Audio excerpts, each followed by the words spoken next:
O Birheng Ina ng Diyos, Mariang kalinis-linisan, iniaalay namin ang aming mga sarili sa sagisag mong Birhen ng Medalya Milagrosa. Nawa ang medalyang ito ay maging tanda ng aming pag-ibig at lagi nang magpagunita ng tungkulin namin sa iyo. Nawa sa pagsusuot namin ito, makamit namin ang iyong pagkakandili at mapasailalim sa biyaya ng mahal mong anak. O higit na makapangyarihang Birhen, ina ng aming manunubos, ilapit mo kami sa iyo sa lahat ng sandali. Ipagkaloob mo sa amin ang biyaya ng matiwasay na kamatayan upang sa pakikiisa sa iyo ay tamasahin namin ang kaligayahang walang hanggan. Amen.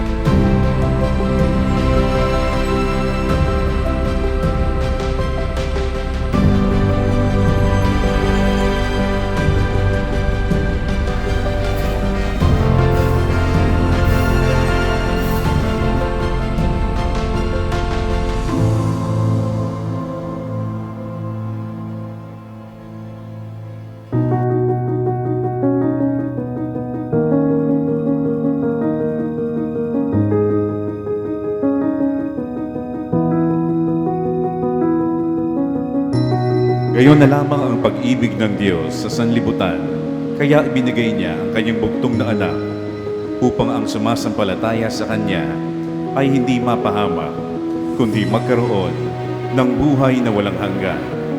Sapagkat isinugo ng Diyos ang kanyang anak hindi upang hatulang maparusahan ang sanlibutan, kundi upang iligtas ito sa pamamagitan niya. Hindi hahatulang maparusahan ang nananampalataya sa bugtong na anak ng Diyos, ngunit hinahatulan ng parusahan ang hindi nananampalataya sa Kanya.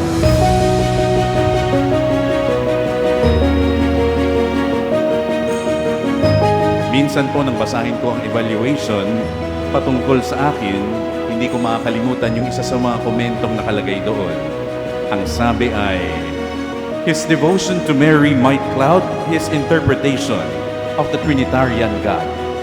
Napakabigat at lalim po, no? Para bagang kulang na lang ay sabihin, dinodiyos ko na daw ang mahal na Birhen.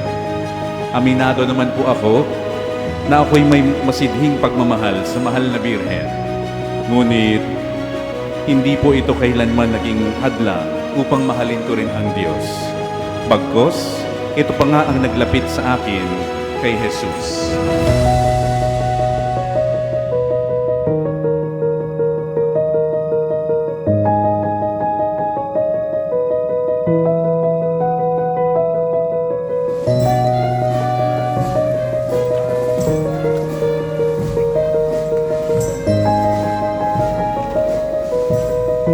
Inilapit ako ng mahal na Birhen nang sobra sa kanyang anak hanggang sa punto na ninais kong ialay ang aking buong pagkatao upang pagsilbihan ng Diyos sa buhay pagpapare. Sa tingin ko po, iyan ang grasya na hatid ng tama at tunay na pagdedebosyon kay Maria. Inilalapit niya tayo kay Jesus at sa ating kapwa.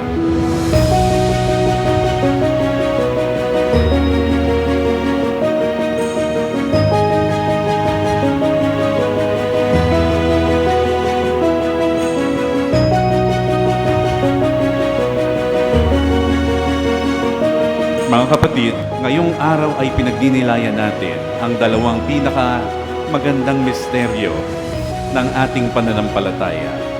Ang banal na Santatlo, the Holy Trinity, na ipinagdiriwang natin ang solemnidad ngayong linggo.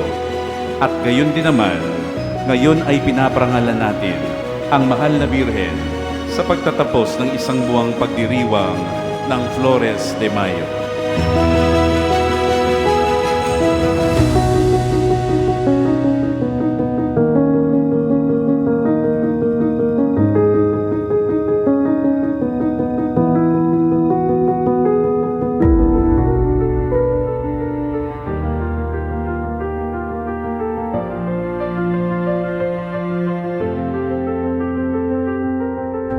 Bagamat ang isip ng tao ay hindi lubos na kayang sukatin ang kadakilaan ng Diyos, ang kanyang pag-ibig ay malinaw na ipinapakita sa atin sa ugnayan ni Maria at ng banal na Santatlo, ang Diyos Ama, Anak at ng Espiritu Santo.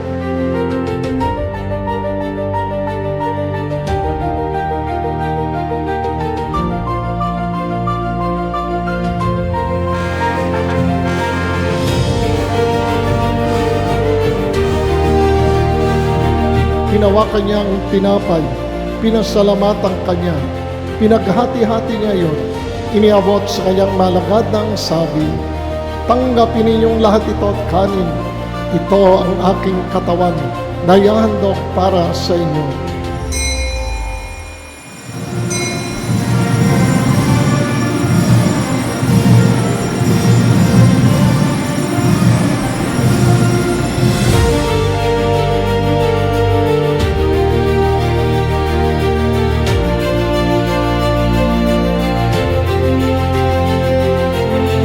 Una po nating pagnilayan ang misteryo ng banal na Santatlo, the Holy Trinity.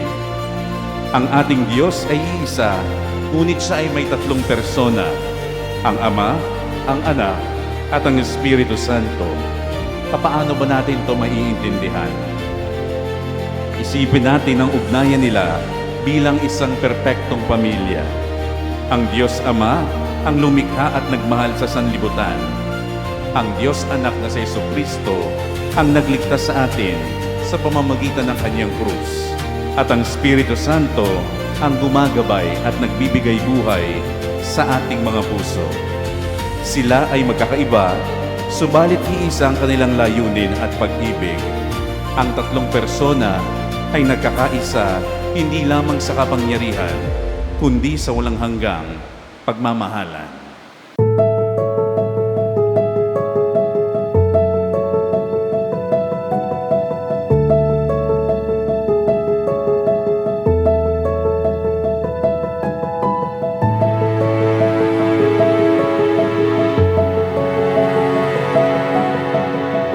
Atin namang ito ng ating pagninilay sa mahal na Birhen at ang banal na Santatlo.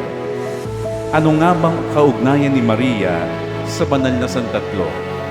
Alam natin na si Maria ay hindi Diyos. She is not the fourth person of the Holy Trinity. Bagkus, si Maria ang pinakabukod-tanging nilalang na may natatangi at malalim na koneksyon sa bawat persona ng Trinidad.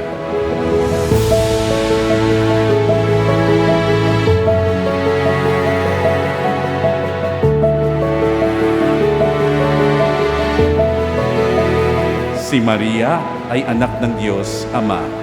Si Maria ay nilalang at pinili ng Diyos upang maging ina ng kanyang anak. Sa pamamagitan ng kanyang fiat o pagsang-ayon, ipinakita niya ang lubos na pagtitiwala sa plano ng Ama. Si Maria ay ina rin ng Diyos Anak.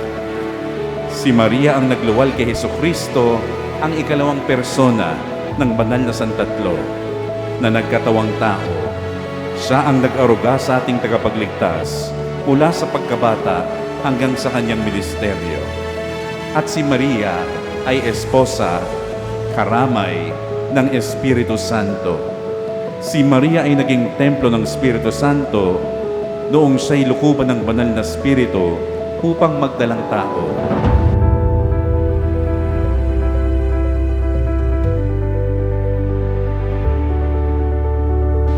Ang misteryo ng banal na Santatlo at ng mahal na Birhen ay may tinuturong mahalagang aral sa bawat isa sa atin. Una, itinuturo nito na magmahalan tayo.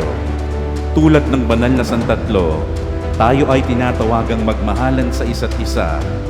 Ang tunay na pag-ibig ay hindi makasarili. Ito'y nagbibigay at nagpapakumbaba.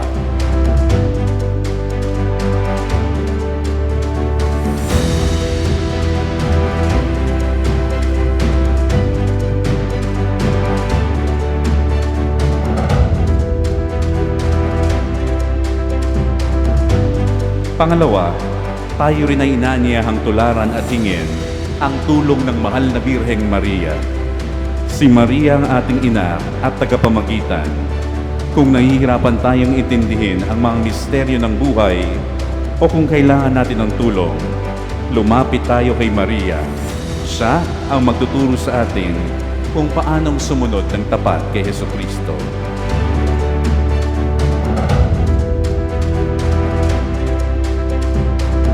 Sa mundo pong ating pinagagalawan kung saan talamak ang korupsyon, pag-iisip lamang sa pansariling kapakanan, ang misteryo ng banal na Santatlo at ang mahal na Birhen ang magbibigay sa atin ng mabuting halimbawa ng malasakit, pagbibigayan, kapayapaan at pagmamahal.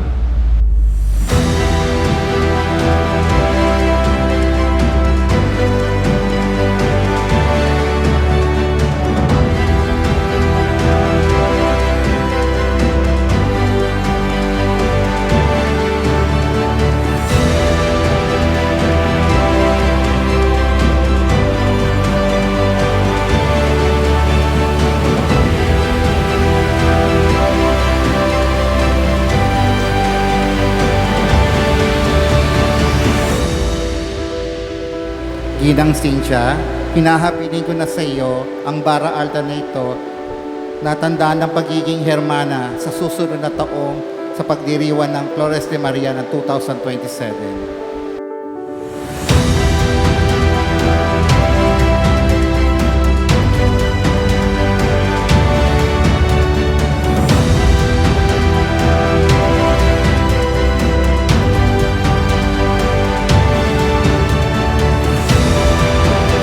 Mula sa aming pamilya, nais namin ipaabot ang taus-pusong pasasalamat na way tayo pagpalain ng Diyos na bumay kapal. Maraming salamat po.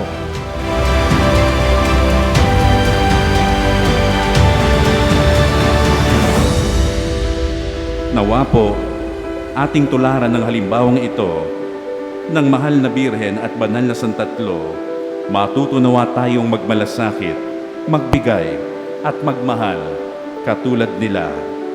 Amen. O Mariang pinagling walang kasalanan, ipanalangin mo kaming dumudulog sa iyo.